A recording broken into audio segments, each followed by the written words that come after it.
엔화 약세가 일본 경제에 악영향을 미치는 나쁜 엔저가 점점 현실로 나타나고 있습니다. 일본의 나홀로 금융 완화가 엔화 추락의 근본 원인으로 꼽힙니다. 하지만 일본은행이 금융정책을 바꾸긴 쉽지 않다는 분석이 나오고 있습니다. 18일 니혼게이자이 신문이 시장 전문가 7명을 대상으로 시행한 긴급 설문조사에서 5명이 올해 엔화가 달러당 130엔까지 떨어질 수 있다고 내다봤습니다. 일본 경제가 미국 9.11 테러 여파로 심각한 경기 침체를 겪은 2002년 1월 환율이 달러당 135엔을 기록한 이후 20년 만의 최저 수준입니다. 스즈키 주니치 일본 재무상은 지난 15일 기자회견에서 기업이 비용 상승분을 가격에 전가하지 못하고 임금 인상이 불충분한 상황에서의 엔화 가치 하락은 나쁜 엔저라고 말했습니다. 통화당국 최고 책임자가 환율 수준을 직설적으로 평가하는 것은 매우 이례적입니다. 한국은행 관계자는 환율은 상대국이 걸려있는 문제이기 때문에 통화당국자들은 환율의 수준이 아니라 속도를 언급하는 것이 일반적이라고 말했습니다. 하지만 일본 내부에서는 스즈키 재무상이 현 상황을 제대로 짚었다는 공감대를 얻고 있습니다. 하시모토 에이지 일본 철강연맹 회장은 지난달 말 기자회견에서 일본 제조업 역사상 처음으로 엔저 리스크가 발생했다고 했습니다. 엔화 약세로 수출 기업의 가격 경쟁력이 오르는 효과보다 원재료값 급등 부담이 더 커졌다는 설명입니다. 뿐만 아니라 일본 국민도 고통받고 있습니다. 일본 최대 전력 가스 회사인 도쿄전력홀딩스와 도쿄가스는 다음 달부터 일반 가정용 평균 전기 가스 요금을 25% 올립니다. 지난 10년간 일본 기업이 엔화 강세를 피해 생산 거점과 연구시설을 해외로 옮긴 결과 엔화 약세가 수출에 기여하는 효과도 크게 줄었습니다. 경제협력개발기구에 따르면 1995년까지만 해도 일본의 전체 수출 가운데 자국 내 생산 부가가치 비중이 94%였습니다. 2018년 이 수치는 83%로 떨어졌습니다. 구로다 하루이코 일본은행 총재는 대규모 금융 완화를 지속한다는 입장을 분명히 하고 있습니다. 시장에서는 일본은행이 나홀로 금융 완화를 고수할 수밖에 없는 외통수에 걸렸다는 말이 나옵니다. 통화정책 목표를 달성하지 못했는데 긴축으로 돌아서면 지난 10년간의 금융 완화 정책을 스스로 부정하게 된다는 것입니다. 엔화 가치를 올리려다 자칫 재정을 파탄낼 수 있다는 점도 일본은행이 섣불리 움직이지 못하는 이유입니다. 작년 말 일본의 국채 잔액은 처음으로 1000조엔 약 9,745조 원을 넘어섰습니다.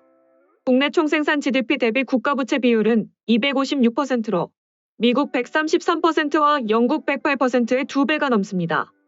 일본은행은 일본 정부가 발행하는 국채의 44.1%를 사들여 원리금 상환 부담을 억제하고 있습니다. 일본 재무성은 일본은행이 금리를 1에서 2%포인트 올리면 연간 원리금 부담이 3조 7천억에서 7조 5천억엔 늘어날 것으로 추산했습니다. 미국 금리가 가파르게 오르고 있어 통화 긴축으로 엔저를 막을 수 있다는 보장도 없습니다. 오는 11월 중간선거를 앞두고 물가와의 싸움에 나선 미국 정부가 엔화 강세를 용인할지도 불투명하다는 분석입니다. 일본은행 관계자는 환율을 방어하려면 금리를 미국과 비슷한 수준으로 올려야 한다고 말했습니다. 이어 그 경우 재정이 파탄나서 다시 엔화 가치가 폭락할 것이라고 말했습니다. 일본은행이 딜레마에 빠진 틈을 타 국제투기자본은 최근 1개월 새 엔화를 1조 4천억엔 순매도했습니다. 한 달 만에 순매도 규모가 2배 늘었습니다. 일본 개인 투자자의 자금이 해외로 유출될 조짐도 나타나고 있습니다. 이에 대해 정치 전문가들은 일본은행 총재도 일본의 경제 미래를 매우 어둡게 보고 있으며 차라리 한국으로 떠나는 기업인들도 많은 상황이라며 외신들과 일본 언론들은 일본이 한국의 IMF 위기 극복 사례를 배워야 한다고 비판하는 중이라고 전했습니다. 다음은 해당 소식을 접한 일본 네티즌들의 반응입니다. 일본은행의 구조라고 말하지만 실은 행정의 구조의 문제. 아베노믹스는 사실 엔저 정책이었지만 요컨대 일본은행의 움직임은 정권의 생각이나 당시 총리의 행동에 좌우된다. 이것이 기시다 총리가 환율의 위험과 이점을 어느 정도 이해하고 있는지를 말하고 있는 것이다. 내 생각으로는 기시다 총리는 그다지 이해하고 있지 않으며 그의 두뇌는 본인이 재무장관의 간부이며 그저 증세만 할 뿐이라고 생각한다. 엔화 약세도 물가 상승에 따른 일종의 물가 상승세다. 기시다와 대장성의 지혜를 비교하면 도쿄대의 우수 인재가 많은 대장성이 반드시 이긴다. 당시 아베 총리가 승리할 수 있었던 것은 엔화 강세가 계속되면서 외국 투기꾼들이 그를 편들 수 있었기 때문이다. 이번에는 과도한 엔저에 대해서 투기 세력이 편들고 있어 재무성, 구로다 총재, 기시다 정권의 조작에 의해 일본의 매도가 부당하게 가속하고 있다. 덕분에 그들이 자신있게 N을 팔 수 있다. 엔저를 막기 위해서는 일미의 금리차를 줄이기 위한 금리 인상도 생각할 수 있지만 참의원 선거를 앞에 두고 실시하는 것은 어렵다. 아베 내각이 출구 전략을 고려하지 않고 통화 완화를 추진한 것이 현 상황을 불러왔다고 할 수 있다. 통화 완화로 주가가 오르더라도 수혜자는 주로 싼 값에 주식을 사들이는 부자여서 서민의 소득은 늘지 않고 생활도 나아지지 않고 있다. 현재의 엔화 약세는 환율 변동이나 금리 차이에 의한 일시적 엔화 약세가 아니다. 일본 경제는 구조적인 문제에 시달리면서도 근본적인 대책을 마련하지 않은 채 하강하고 있다. 금리를 올리거나 환율에 개입하는 것에 대해 우리가 할 수 있는 것은 아무것도 없다. 엔화는 신흥국의 통화가 되고 있다. 규제 완화의 더딘, 도쿄로의 과도한 집중, 급격한 인구 감소, 산업 갈등 등으로 정부의 예산 배분이 경직됐다. 이에 따라 선거에서 투표가 아닌 교육 예산이 가장 낮아 가정 간 교육 격차가 심각하고 국력이 저하되고 있다. 250년의 역사를 가진 에도 막부는 메이지 유신 때 붕괴돼 지금은 중앙집권적인 통치체제가 피폐해졌다. 환율 문제뿐 아니라 레이와 유신 시기일지도 모른다. 현재로서는 일본은행의 금리 인상의 선택사항은 없다. 대규모 금융 완화가 중단되면 침체된 경기는 가라앉을 것이다. 시장이 내다보기 때문에 엔화 약세는 멈추지 않는다.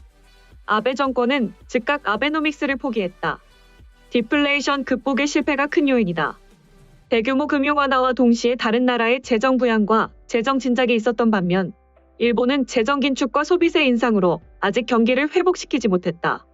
일본의 경제가 완성된다면 물론 현실은 그렇지 않지만 디플레이션으로 가처분 소득이 늘지 않는 일본 가게는 기름값과 원자재값 등 비싼 물가 상승의 영향을 직접 받는다. 정부가 할 수 있는 일은 가처분 소득을 늘리는 것이다. 구체적으로 소비세를 낮추는 것이 가장 효과적인 방법인 것이 아닐까. 기시다 총리는 취임하자마자 1차 수지 흑자라는 목표를 견제할 것임을 분명히 했다. 전도에는 많은 어려움이 있다.